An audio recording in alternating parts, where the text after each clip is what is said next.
Jesus Crucified, ang dakilang sakripisyo para sa kaligtasan ng sanlibutan.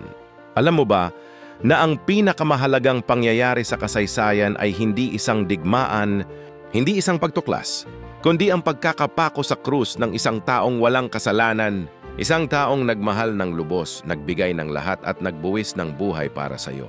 Siya si Hesukristo, at ang kanyang kamatayan sa krus ay hindi pagkatalo, kundi pinakadakilang tagumpay ng pag-ibig at kaligtasan. Ang krus ay simbolo ng kahihiyan noong unang panahon para lamang ito sa mga kriminal at rebeldeng dapat parusahan.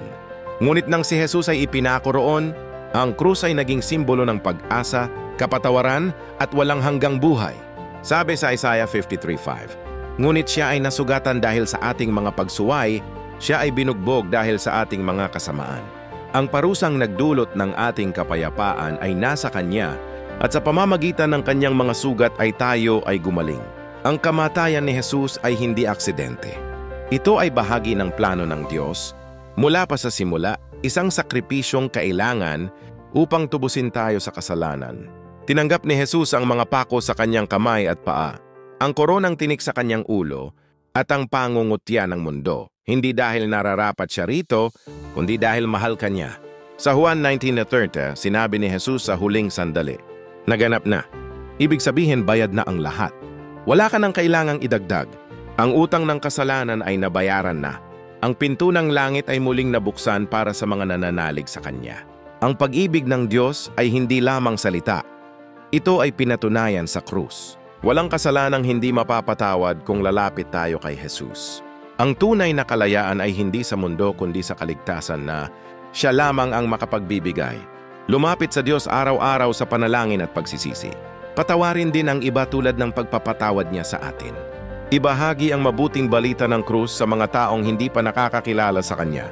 Ang krus ay hindi lamang kwento sa kasaysayan. Ito ay buhay na katotohanan ng pag-ibig ng Diyos sa iyo. Hindi siya namatay para lamang iligtas ang sangkatauhan. Namatay siya para iligtas ka. Kung naniniwala ka na ginawa ito ni Jesus para sa iyo, huwag mo itong itago. I share, at i-comment ang Salamat Jesus bilang patunay ng iyong pananampalataya. I-subscribe ang Learn How TV para sa mas marami pang makabuluhang Rags to Riches Faith Series na magpapalago sa iyong pananampalataya. Sa krus, natagpuan natin ang tunay na kayamanan, hindi ginto, hindi yaman ng mundo, kundi ang walang hanggang pag-ibig ng Diyos. John 3:16. Sapagkat gayon na lamang ang pag-ibig ng Diyos sa sanlibutan, na ibinigay niya ang kanyang bugtong na anak upang ang sino mang sumampalataya sa kanya ay hindi mapahamak kundi magkaroon ng buhay na walang hanggan. Salamat sa panonood. God bless.